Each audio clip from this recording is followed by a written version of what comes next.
everybody. Hi, welcome to Let's Talk Tuesday. I'm Coach Laurie. Today I'm with the dynamic Miss Teneshia LaFaye. She is a financial educator with Wave Wealth and How Money Works company. Thank you, Teneshia, for coming. How are you today? Thank you for having me today, Laurie. I'm good. Thank you. Thanks for having me. Yep. Thank you. I appreciate your time, and I know you're a busy person. So for my listeners, could you just tell us a little bit about yourself? Well, that's kind of open-ended. You want me to tell my background, what I'm currently doing, or? Yes. What would you like to share about us in your journey that you're on with being a financial educator? Okay, so really briefly, I was a teen mother, but that drove me to not party and to finish college on time within 4 years.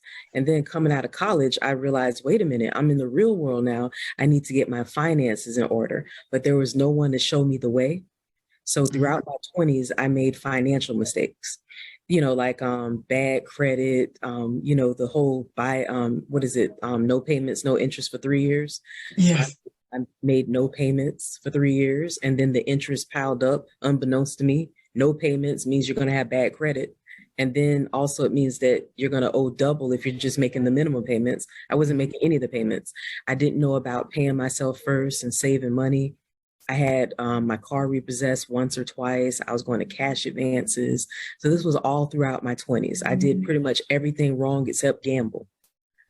So in my mid-20s, I found out that the Social Security Trust Fund was going to be bankrupt by the year 2035. And this was in 2002 that I was like 25, 26. So I'm like, when is that? Oh, that's in 33 years. I'll be in my late 50s, not even on Social Security yet, and it's going to be bankrupt. And then I found out there was no pension being a journalist. I was going to work at the last newspaper that I was at until I was in my 60s, 40 years.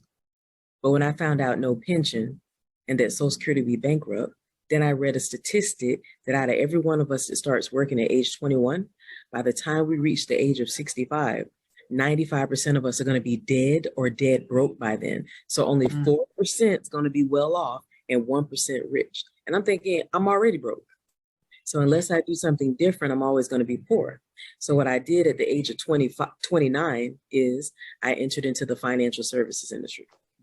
And then I started learning how to be more financially responsible. And I started, to apply what I learned, because it's not knowledge that's power, but it's applied knowledge that's power. And then I turned around and taught my son, who I had in high school, who was then about 19 years old. And so I taught him how to build excellent credit. So he's now 29. He'll be 30 this year. He has excellent credit now. He pays himself first. He's already saved and invested hundreds of thousands. He's a tither. He's a philanthropist. He's just super awesome. Everything that I wish I would have known in my 20s, I made sure he knew it at 19. And so now I'm working on my 18-year-old. But so now what I do is I teach financial literacy from our best-selling book, How Money Works, Stop Being a Sucker. And it's to help people not be in the sucker cycle. And also to help people to retire comfortably, because Social Security is at the federal poverty line. You will be poor if you're on Social Security. And we're not even supposed to have Social Security because 2035, which is only 12 years from now, will be bankrupt. When I heard this, it was 33 years into the future. Well, now it's right around the corner. So I want to be like Henny Penny and let people know retirement's coming, but Social Security is not going to be enough. It's already not enough for the people that are retired. They're poor. So if you're not even going to have Social Security and you're not going to have a pension, then it's all on you. What are you going to do? So that's why I love being a financial educator, so that people can get out of the sucker cycle and stop just giving all their money away. Remember Oprah, when she had her show, she was like, you get a car, you get a car. Yes. So Laurie, every time you get paid and you're like paying the bill collectors and eating out and, buying shoes and all that, you're like, you get my money, bill collector, you get my money, car company, shoe company, clothing company, restaurant. You're just giving away all your money. That's the sucker cycle. And you wonder why you don't have any money to save, because you're in the sucker cycle. You're giving all your money away. And soon you're going to be retired in the next 10, 20 years. And what are you going to have? Because you spent it all now. What about for later? So that's why I do what I do. I love what I do. You love what you do. So you as a financial advocate, you help people get out of the sucker cycle, basically. Is that Yep, what it's you're on doing? page 16 Okay. of our book. Yep, on page 16 of our book, it talks about the sucker cycle. Sucker cycle. Okay. All right. The sucker cycle. I haven't heard that before, but that makes a lot of sense. We've been in this, we're in the sucker cycle probably every day of our life once you get a job. Because you're always giving out and you never know how to take in. Yeah, all they ask is, what are you going to buy? What you going to do? You got a job now? Oh, what you going to buy? You know? Oh, you got an allowance now? What are you going to buy? That's all they ever talk about. What are you going to buy? What are you going to buy? Not what you're going to save. How much of it are you going to save? They don't Right. tell you that. Right. Exactly. That's true. We're not taught that at all. Especially in our culture, we're not talking about finances at all in our culture, period. And then what little bit we do, we just know how to get a credit card. It's really using money that you don't have, and you end up in this big hole. I found out credit cards bad when you go to college. They come with all these credit card companies from after you, because now you're 18. I had like 7 in college. Freshman in college, 7 credit cards with no income. It was not pretty. I think it took me to my mid-40s, right, to pay all that off, actually, as a matter of fact. So, yes. Sharon Lecter, she stopped. Yes. She's the reason they're not on the campus anymore, because of Oh, Sharon Lecter. okay. So she was stopped on, that? yeah, she was on 2 financial literacy advisory councils, Mm-hmm. 2 presidents. And so when she was on that council, she's like, we've got to get those credit card companies off of college campuses. Oh, And they great. made it happen. So remember Sharon Lecter? Sharon Lecter. Okay. I may have feel this already, and you may have already expressed it well, but what are you most passionate about? Yeah, so I'm most passionate about people not suffering financially. You know, like people are working hard. They're working 1 and 2 jobs, side gigs. They just have no real quality of life because they're working and they don't have time to enjoy it. So I'm really passionate that I don't want people to suffer financially. And then I don't want them to suffer even more because they're disabled and no longer able to work anymore. They're disabled in their 40s or 50s. And so now what are they going to do? Because Social Security disability is even less than regular Social Security. And then when they get to 65 or 70 and retire, I don't want them to be poor. I will, because that's what 95% are, poor. And I'll never forget, about 8 years ago, this 93-year-old man came up to me when I was marketing in front of the veterans benefits. He was a veteran.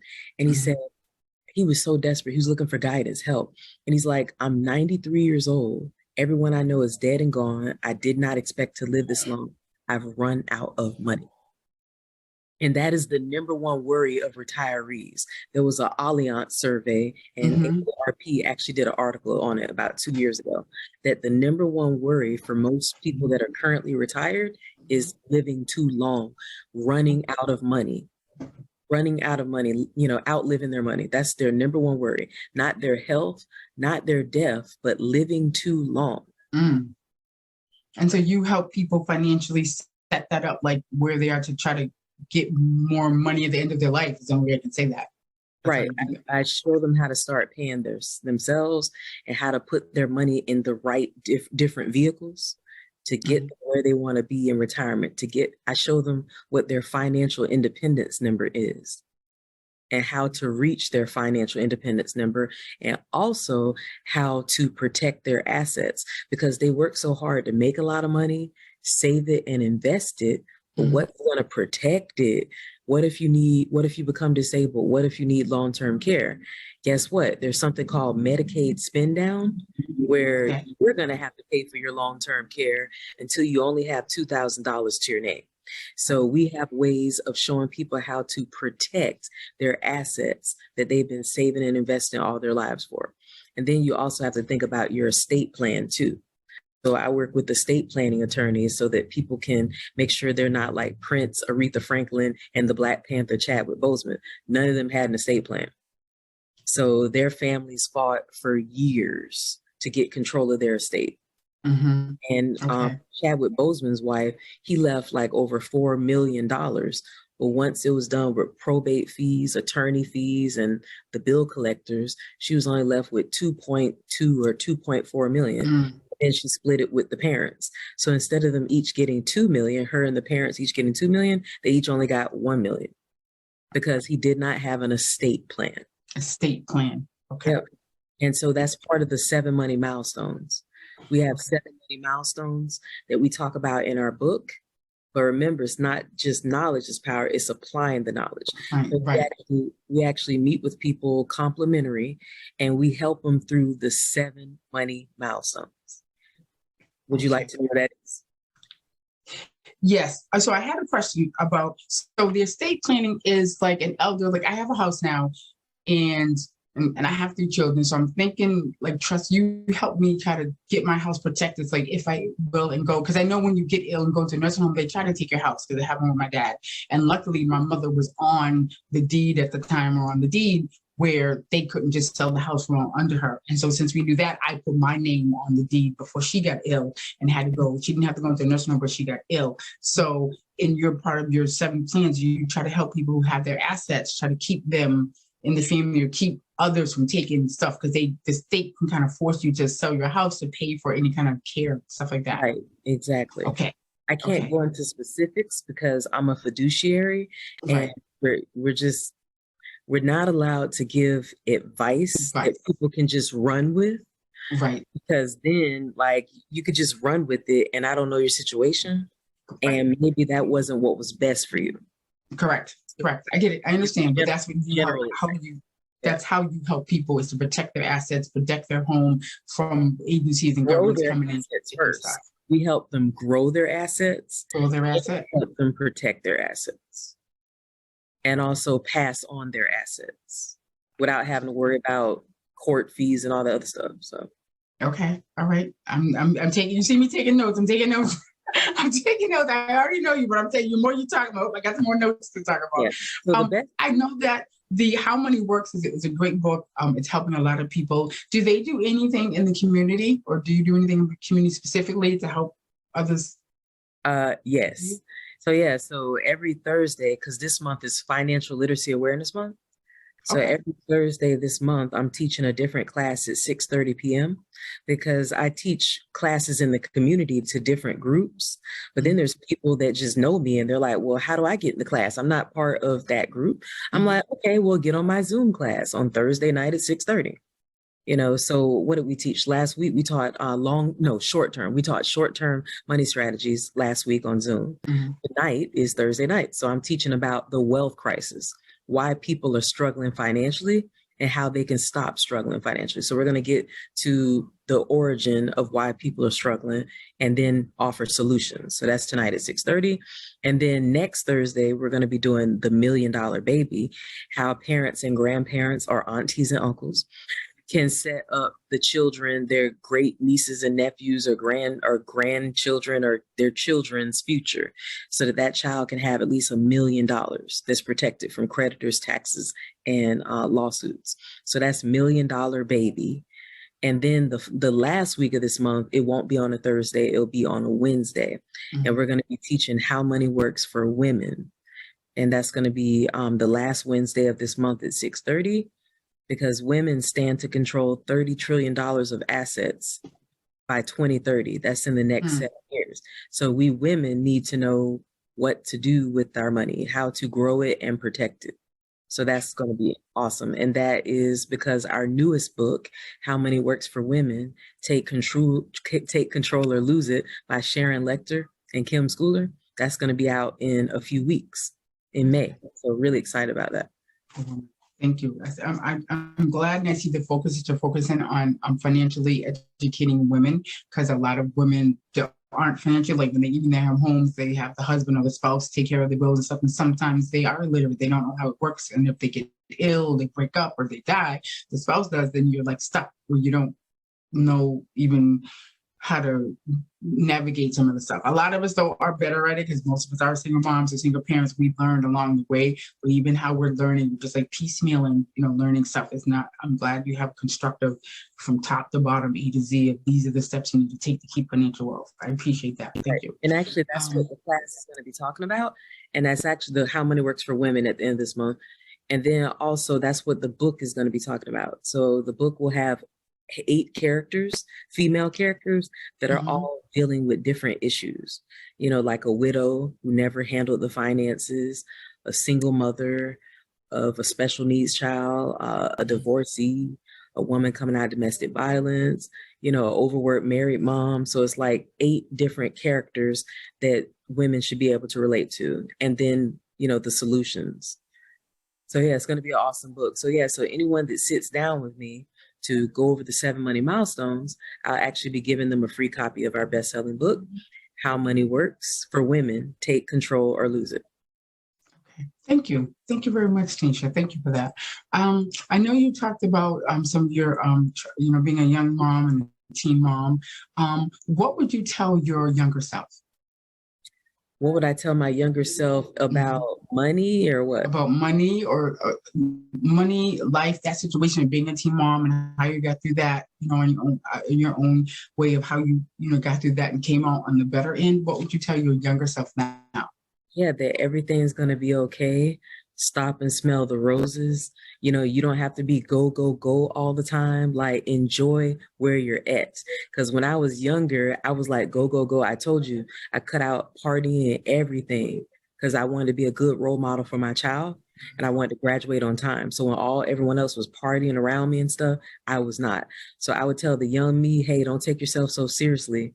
Enjoy this point in your life. You can have time later to be serious. Also, learn how to pay yourself first, and that credit card you just got, don't use it. Pay it off right away. Because, oh my God, my first credit card was a $300 credit line. And after they charged me the processing fee and some other fee, I only had 100. I was at 50% credit utilization before I used it. So then using it, you're at 100% utilization. Your credit utilization should be at 30% or less if you want to have good credit. If you want to have excellent credit, it should be at 10% or less. Well, I was already starting out at 50%, already too high before I even got to use the card. And no payments, no interest. I would tell the young Teneshia, you better be making payments that whole time and pay it off before that 36 months is up. Because that ruined my credit. I ended up owing double because I fully paid my apartment coming out of college and I made no payments. Like it said, no payments, no interest for 3 years. So yeah, so that's what I would tell the young Teneshia. Okay. Thank you. Good advice to the young Teneshia and for the rest of us as well, because we get those cards and we go crazy. What is your favorite quote and why? I would say my favorite quote is what's on my arm. My right arm, it says, I can do all things through Christ who strengthens me. Because there was a time that I used to put a lot of pressure on myself and feel like I had to do everything. And sometimes I felt like I didn't have the strength to do it. And what made me calm and realize that, I don't have to be stressed out and all that was when I just said, I can do all things through Christ who strengthens me. It just tells me that I am enough, that I have the capability. And so I don't need to worry or stress. So of course, that's my favorite quote. Okay, thank you. Thank you for that. Thank you so much for dropping the gems on us. Can you please let my audience, are there any projects you're currently working on that you'd like the audience to keep an eye out for? I know you mentioned your 4 weekly classes and the new book, but is there anything else outside of that you're doing on your own or anything like that? I'm about to teach a private group of medical staff from minimum wage employees to doctors. So that's next week. And then the last week of the month, I'm teaching at a high school. So I can't wait. I love talking to high school students because they're at the beginning, they're still in their parents' home or their guardian's home. So they still have time to not make the mistakes that most adults have made. So I look forward to giving every child a copy of our best-selling book, How Money Works, Stop Being a Sucker, and sharing with them the mistakes that I made throughout my 20s and what they should do instead. So I always love teaching the high school students. Yes, get some when they're young, because you're right. As soon as you hit 18, everything starts going to the left. You start getting stuff coming in and credit cards and jobs, and you think it's the way to describe it is that it's free and easy, and it's not. So thank you for caring enough to take care of our young folks. Thank you for dropping your gems and all the information about financial literacy. Hopefully, maybe we can collaborate. We can do maybe a workshop with my group or something like that, to do something like that, to spread the knowledge with us all, to do more spread of the knowledge. Right. Thank you for coming. Yeah, you're welcome. Thank you for giving me the opportunity, Laurie, to spread financial literacy. So I hope some of the information I shared helps someone, to not just be working so hard for money, but have balance. Yes. Learn to stop and smell the roses. Also pay yourself first. You don't work just to give away all your money to businesses and bill collectors. pay yourself first and also have an eye for your future. Don't be so caught up in the present that you have not planned your future. Because once you retire because you're disabled or because you're 70 or whatever, you want to make sure that you can live comfortably for at least another 3 to 4 decades and have money left for the next generation. Yes. So that's why I do what I do. So thank you for the opportunity to come on. Thank you. Thank you very much.